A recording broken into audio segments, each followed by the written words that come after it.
Hi ಎಲ್ಲರಿಗೂ ನಮಸ್ಕಾರ. ಚೈತ್ರ ವ್ಲಾಗ್ಸ್ಗೆ ಸ್ವಾಗತ. ನಾನಿವತ್ತು ನಮ್ಮ ಹಳ್ಳಿ ಶೈಲಿಯಲ್ಲಿ ರಸಮ್ನ ಮಾಡಿ ತೋರಿಸ್ತಾ ಇದ್ದೀನಿ. ಅದು ಹೇಗೆ ಮಾಡೋದು, ಏನೇನು ಬೇಕು ಅಂತ ನೋಡ್ಕೊಳ್ಳೋಣ. ಮೊದಲಿಗೆ ಯಾರೆಲ್ಲ ನನ್ನ ವೀಡಿಯೋನ ಹೊಸ್ದಾಗಿ ನೋಡ್ತಾ ಇದ್ದೀರಾ, ದಯವಿಟ್ಟು ನನ್ನ ಚಾನಲ್ನ ಸಬ್ಸ್ಕ್ರೈಬ್ ಮಾಡ್ಕೊಳ್ಳಿ. ಹಾಗೆ ಪಕ್ಕದಲ್ಲಿರುವಂಥ ಬೆಲ್ಲೈಕನ್ನ ಕೂಡ ಕ್ಲಿಕ್ ಮಾಡ್ಕೊಳ್ಳಿ. ನನ್ನ ವೀಡಿಯೋ ನಿಮ್ಗೆ ಇಷ್ಟ ಆದರೆ ಲೈಕ್ ಮಾಡೋದನ್ನು ಮರಿಬೇಡಿ. ವೀಡಿಯೋ ಸ್ಟಾರ್ಟ್ ಮಾಡಿ ಹೇಗೆ ಮಾಡ್ಕೊಳ್ಳೋದು ಅಂತ ನೋಡೋಣ ಬನ್ನಿ. ಮೊದಲಿಗೆ ಒಂದು ಪಾತ್ರೆಯಲ್ಲಿ ನೀರನ್ನ ಬಿಸಿಗಿಟ್ಟು 4 ಪಾರಂ ಟೊಮೊಟೊನ ಕಟ್ ಮಾಡಿ ಹಾಕ್ಕೊಳ್ತಾ ಇದ್ದೀನಿ. ನಾಟಿ ಟೊಮೊಟೊ ಹಾಕ್ಕೊಳ್ಳೋದಾದರೆ ಹುಣಸೆಹಣ್ಣ ಬಳಸೋ ಅವಶ್ಯಕತೆ ಇಲ್ಲ. ನಾನಿಲ್ಲಿ ಪಾರಂ ಟೊಮೊಟೊ ಹಾಕ್ಕೊಳ್ತಾ ಇರೋದ್ರಿಂದ ಒಂದು ಸ್ವಲ್ಪ ಹುಣಸೆಹಣ್ಣ ಕೂಡ ಬಳಸ್ತಾ ಇದ್ದೀನಿ. ತುಂಬ ಬೇಗ ರೆಡಿಯಾಗಿ ಹೋಗ್ಬಿಡುತ್ತೆ, ಟೈಮ್ ಕೂಡ ತೊಗೊಳ್ಳೋದಿಲ್ಲ, ಹಾಗೆ ಬಾಯಿಗೆ ತುಂಬ ರುಚಿ ಕೊಡುತ್ತೆ. ಹುಷಾರಿಲ್ಲ ಅನ್ನೋ ಟೈಮಲ್ಲೆಲ್ಲ ಈ ಸಾಂಬಾರನ್ನ ಮಾಡ್ಕೊಂಡು ತಿಂದರೆ ಒಂದು ತುತ್ತನ್ನ ಜಾಸ್ತಿನೇ ತಿಂತಾರೆ. ನೀವು ಕೂಡ ಒಮ್ಮೆ ಟ್ರೈ ಮಾಡಿ. ನನ್ನ ವಿಡಿಯೋ ನಿಮ್ಗೆ ಇಷ್ಟ ಆದರೆ ಲೈಕ್ ಮಾಡಿ, ಕಮೆಂಟ್ ಮಾಡೋದನ್ನು ಮರಿಬೇಡಿ. ಚೆನ್ನಾಗಿ ಬೇಯಿಸ್ಕೊಳ್ಳೋಣ ಟೊಮೊಟೊನ. ಇದನ್ನು ಸೈಡ್ಗೆ ಬೇಯೋಕ್ಕೆ ಇಟ್ಟು ಇವಾಗ ಒಂದು ಪೌಡರ್ ಮಾಡ್ಕೊಳ್ಳೋಣ.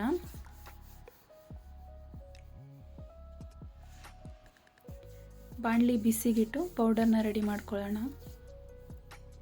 ಖಾರಕ್ಕೆ ನಾನಿಲ್ಲಿ ಒಂದು 4ರಿಂದ 5 ಒಣಮೆಣ್ಸಿನ್ಕಾಯಿನ ಹಾಕ್ಕೊಳ್ತಾ ಇದ್ದೀನಿ. ನಾನು ಯಾವಾಗಲೂ ನಾರ್ಮಲಾಗಿ ಮನೆಯಲ್ಲೇ ಮಾಡ್ಕೊಳ್ತೀನಿ ರಸಮ್ ಪೌಡ್ರನ್ನ. 1-2 ಸ್ಪೂನಷ್ಟು ಜೀರಿಗೆನ ಹಾಕ್ಕೊಳ್ತಾ ಇದ್ದೀನಿ. ಸ್ವಲ್ಪ ಕಾಳುಮೆಣಸು,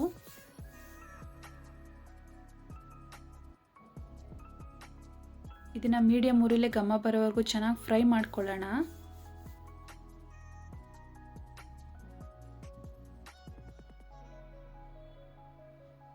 ರೆಡಿ ಆಗಿದೆ. ಇದು ಒಂದು ಮಿಕ್ಸಿ ಜಾರ್ಗೆ ಹಾಕ್ಕೊಂಡು ರುಬ್ಕೊಳ್ಳೋಣ. ಕಂಪ್ಲೀಟಾಗಿ ಕೂಲ್ ಆಗಬೇಕು.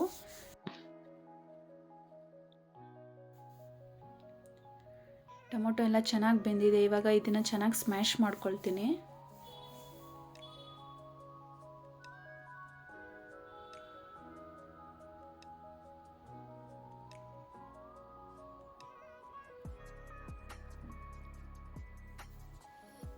ಇವಾಗ ಒಗ್ಗರಣೆ ಮಾಡ್ಕೊಳ್ಳೋಣ. ಟೊಮೊಟೊ ಎಲ್ಲ ಸ್ಮ್ಯಾಶ್ ಮಾಡಿ ಇಟ್ಕೊಂಡಿದ್ದಾಯಿತು. ಅದನ್ನು ಮಿಕ್ಸಿ ಜಾರ್ಗೆ ಹಾಕಿ ಪೌಡರ್ ಕೂಡ ಮಾಡ್ಕೊಂಡು ಇಟ್ಕೊಂಡಿದ್ದೀನಿ.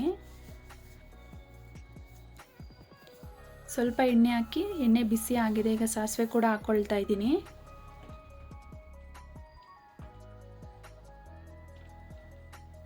ಹಾಗೆ ಸ್ವಲ್ಪ ಜೀರಿಗೆ ಕೂಡ ಸೇರಿಸ್ಕೊಳ್ತಾ ಇದ್ದೀನಿ.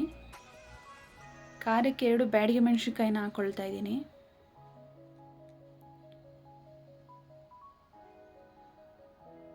ನಾಲ್ಕರಿಂದ 5 ಎಸಳು ಬೆಳ್ಳುಳ್ಳಿನ ಹಾಕ್ಕೊಳ್ತಾ ಇದ್ದೀನಿ. ಸ್ವಲ್ಪ ಫ್ರೈ ಮಾಡ್ಕೊಳ್ಳೋಣ. ಸ್ವಲ್ಪ ಕರಿಬೇವಿನ ಸೊಪ್ಪನ್ನು ಕೂಡ ಸೇರಿಸ್ಕೊಳ್ತೀನಿ.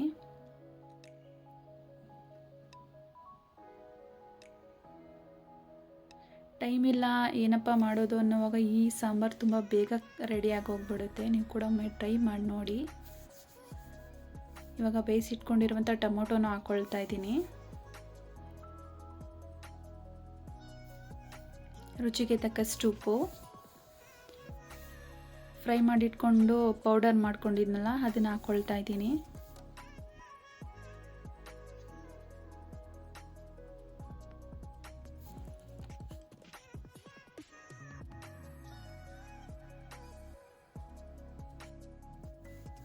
ನೀಟಾಗೊಂದು ಮಿಕ್ಸ್ ಕೊಡೋಣ. ಇವಾಗ 1 ಸ್ಪೂನಷ್ಟು ರಸಮ್ ಪೌಡ್ರನ್ನ ಹಾಕ್ಕೊಳ್ತಾ ಇದ್ದೀನಿ, ಅಂಗಡಿಯಿಂದ ತಂದಿರೋದು.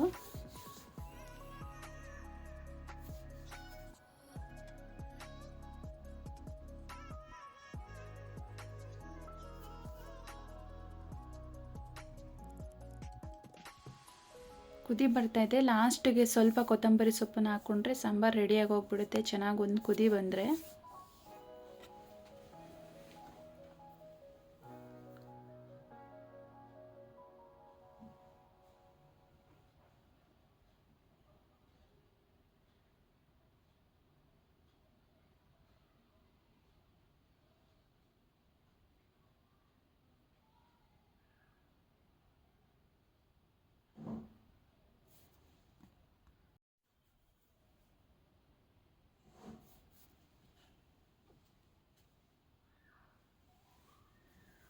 ಸಾಂಬಾರು ರೆಡಿ ಆಗಿದೆ. ಈ ವಿಡಿಯೋ ನಿಮ್ಗೆ ಇಷ್ಟ ಆದರೆ ಲೈಕ್ ಮಾಡಿ, ಶೇರ್ ಮಾಡಿ, ಕಮೆಂಟ್ ಮಾಡಿ.